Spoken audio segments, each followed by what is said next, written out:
everybody, Harley Noob here with another episode of Yami Davidson. In the wake of our Sportster giveaway and all this Chinese motorcycle hubbub, I am feeling quite patriotic lately and spending a lot of time drinking Busch Light and watching 4K Flying Eagle video compilations on the internet.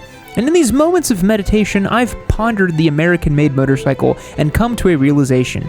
A Harley-Davidson may be a tough sell when compared to a Japanese motorcycle with twice the power and at half the cost. But prior to Polaris purchasing and revitalizing Indian in 2011, they were inarguably the best American-made motorcycle. Japanese companies have tried their hand at tapping into the big V-twin cruiser market with minimal effect to Harley's market share, and American companies like Victory have attempted to do the same.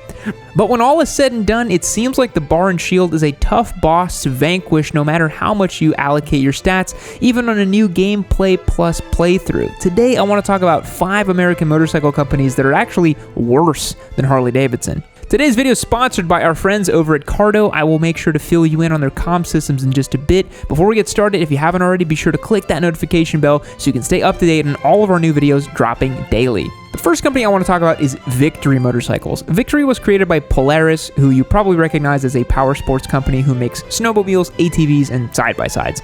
Polaris already had a huge existing footprint and manufacturing capability, so in 1998, with the scope of their Spartan laser aimed directly at Harley-Davidson, they started producing motorcycles under the Victory brand name. In the late 90s, Harley had really worked their way into the hearts and minds of even the most affluent members of society. HD wasn't just for 1%ers in their colors anymore, but had become a status symbol and a source of pride even for the most vanilla dentists and lawyers, and Polaris kind of wanted a piece of the action. The first motorcycle made by Victory was the V92C. That just rolls right off the tongue, doesn't it? While this motorcycle was directly aimed at American cruiser riders, that in and of itself sort of shot Victory in the foot.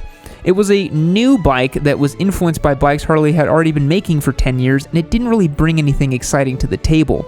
The V92C was touted as having the second largest motorcycle engine at the time at 1510 cc's, although it was still only making 65 horsepower at the crank, while the bike weighed in at 650 pounds. Those are not good numbers. These bikes were made almost entirely with American-made parts, so they still cost just shy of what Harleys were going for at the time, without any of the clout or brand recognition.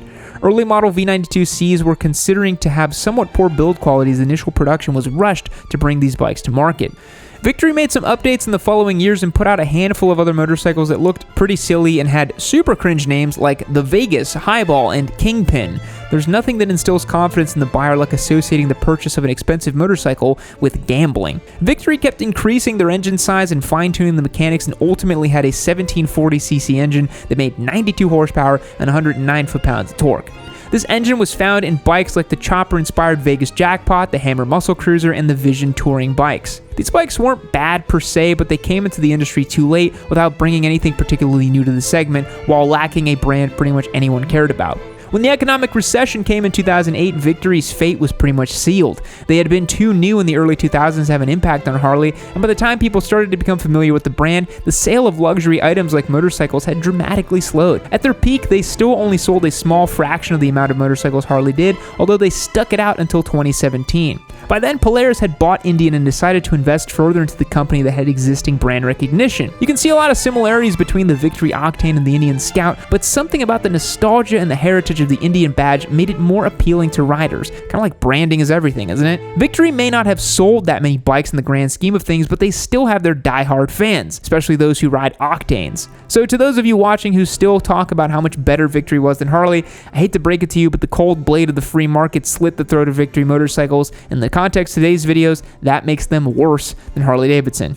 Like I said in the intro, I have been feeling very patriotic lately. I've been researching the history of all these American motorcycle companies and riding around on our giveaway Sportster. And what has really helped me channel the energy for today's video is listening to the Harley-Davidson Road Songs playlist through my Cardo headset. My helmet's equipped with the Pack Talk Edge from Cardo, so when I'm not listening to directions to the local leathersmith, I can listen to hits like Kryptonite by 3 Doors Down. So good, amazing, love that one so much. Can you sense the sarcasm? Do I have to spell it out for you? The Pack Talk Edge has JBL speakers, so my audio audio is crystal clear and discernible even over the loudest of straight pipe exhausts. Cardo headsets are really the easiest way to stay connected with your riding buddies while on the road, with a rider-to-rider range of up to 1 mile. That will come in handy if you're the only Harley rider in your group ride. We sell a different model of Cardos on headsets over at shop.amy.co, so head over there to see which one would be a good fit for you. Plus, every dollar you spend is an entry to win one of our giveaway bikes, so head over to shop.amy.co and shop for a communicator today. Thanks, Cardo, for the support. Now back to the video. We can't have a blank is worse than Harley video without talking about Indian pre-2011. Modern Indian motorcycles are really quite good, but unfortunately the most recent 11 years are less than 10% of Indian's history as a company. Considering that Indian is 121 years old, it is impossible to deny the influence they had on the humble beginnings of American motorcycles. But does that mean their bikes were good? Not really, because to be honest, no motorcycle was really good in the early 1900s. They were undoubtedly forward-thinking designs and some record-setting motorcycles, but from their inceptions through World War II. After the war, Indian was sold, production of all motorcycles except the Chief were halted, and Indian began importing and rebranding small displacement bikes and scooters. With the increased interest in small displacement commuter bikes, Indian stopped producing the Chief and instead made the 149 Aero and 249 Scout. Not to anyone's surprise, really, these bikes were rushed and ill-received. The company changed hands again in 1950, and all the manufacturing ceased in 1953. Unfortunately for Indian, the next 30 or 40 years really were no different. The company changed hands about 8 more times, all with less than desirable results. In the late 50s, Indian models sold in the US had names like the Trailblazer, Apache, Tomahawk, Fire Arrow, and were essentially just rebranded Royal Enfield motorcycles. In the 60s and 70s, under different ownership, Indian motorcycles were rebranded mini bikes or motorcycles pieced together from various parts and Norton's or Royal Enfield engines. And there were even plans to build an Indian motorcycle with a Ducati 860 engine, but that didn't happen and Indian went bankrupt. Who would have thought? While the company changed hands a few more times in the 80s and 90s, no Indian motorcycles were really made until 1999. The California Motorcycle Company began making motorcycles under the Indian name in Gilroy, California. Here they produced the Chief, Scout, and Spirit models. They originally used an 88 cubic inch S&S crate motors before designing their own 100 cubic inch or 1638cc air-cooled V-twin engines for the 2002 and 2003 model years. These Gilroy-era Indians have been considered to be pretty much crap as far as build quality goes, whether they used S&S engines or their 100 cubic inch Power Plus engines. They leaked oil, foiled plugs, and sometimes blew their motors entirely, all while costing over $25,000 in 2002. Lo and behold, in 2003, the Indian Motorcycle Company declared bankruptcy and stopped all production in Gilroy in 2003. Indian was then bought by a London-based equity firm, and they continued making the same Gilroy-era Indian motorcycles like the Chief, Scout, and Spirit from 2006 until 2011. Then Polaris finally bought Indian in 2011 and saved them from another area of being overpriced crap bikes. So yes, the current Indian motorcycles are really well made, but that doesn't erase 60 years of garbage, regardless of whether or not they were the first American motorcycle company. Okay, now that we have the big ones out of the way, let's look at some of the lesser-known American motorcycle companies and ask the obligatory why? The first company I want to mention is Janus. I feel bad because they're small and they seem nice and personable based on their online presence.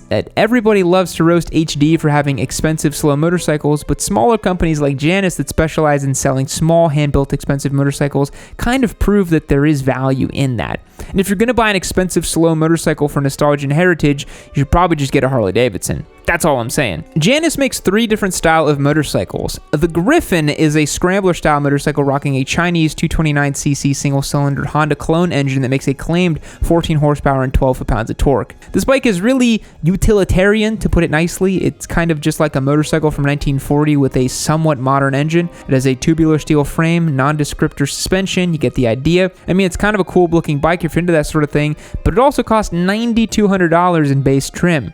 And since these bikes are built to order, you're likely to end up with another couple $1,000s if you opt for any extras. The Halcyon model is their street-oriented bike. It comes in a hardtail frame, 229cc configuration that makes the same 14 horsepower and 12 foot-pounds of torque as the Griffin, and the 445cc single that makes a claimed 30 horsepower and an undisclosed torque figure and actually has rear suspension. The Halcyon 450 also has fuel injection, which is cool. You know, considering the base price of $14,995, I understand that these motorcycles aren't trying to compete with any mass-produced Harley motorcycles. Versions, but come on, you can't say that they're any better value than a Harley Davidson. Another obscure company is Cleveland Cycle Works. These bikes really heavily rely on offshore manufacturing in China from a CPI motor company that makes their frames and Honda-cloned engines, so they're a company owned by Americans that makes their bikes overseas. So please have at it in the comments section. Cleveland Cycle Works was founded in 2011 with the stated goal of making low-cost motorcycles that appeal to people who want the retro heritage-style bike. The Ace and Misfit are both cafe racer-style bikes, kind of in a vein of like a Royal Enfield. The Ace comes in a 250cc twin or a 400cc single configuration. Both bikes weigh less than 300 pounds wet. 250 costs just $3,995, and the 400 costs $4,795. The Misfit has a 250cc engine that makes 15 horsepower and weighs right around 300 pounds. It also costs $3,700. Lastly, they have the Hooligan, which is a dual sport or supermoto style motorcycle depending on the model you choose. It has a 450cc engine that makes 43.5 horsepower and 31 foot-pounds of torque. The Hooligan has a 265-pound curb weight and costs only $3,700 as well. These bikes would really give CF Moto and Royal Enfield a run for their money if the build quality was even close to similar, but from what I read from people who have ridden or owned them, they're pretty much complete garbage. And according to their Wikipedia, they have only 4 employees, which is kind of hilarious. We have 4 employees here at Yami Noob. That's insane. And 4 contractors, too. They have made statements about wanting to move some production to America, but that's probably just some PR crap. Okay, here is the last company to show just how damn weird American motorcycle companies are. On the exact opposite end of the rebranded Chinese crap bike spectrum is Combat Motors. There used to be a company called Confederate Motors. Super classy, right? They made super weird, high-concept sort of prototype bikes, then they changed their name to Curtis Motors, who in 2017 merged with Zero to make 100% electric bikes. Then a company called Combat Motors bought the intellectual property rights to the gas-powered Confederate/Curtis bikes, so Combat makes some weird-ass bikes, right? If you got $155,000 lying around, then check out the Wraith. The Wraith is carved from blocks of military-grade aluminum and equipped with a 2163cc SNS V-twin that makes 145 horsepower and 160 foot-pounds of torque.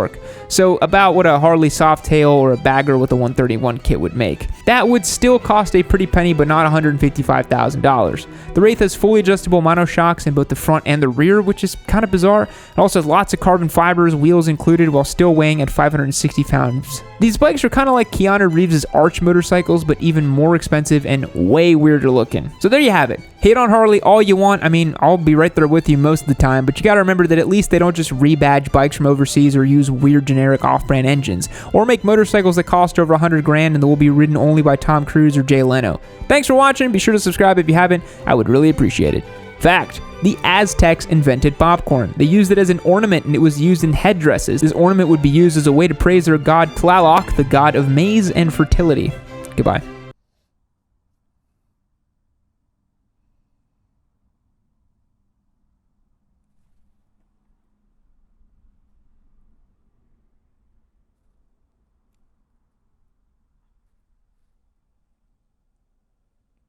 Keep watching Yami Noob!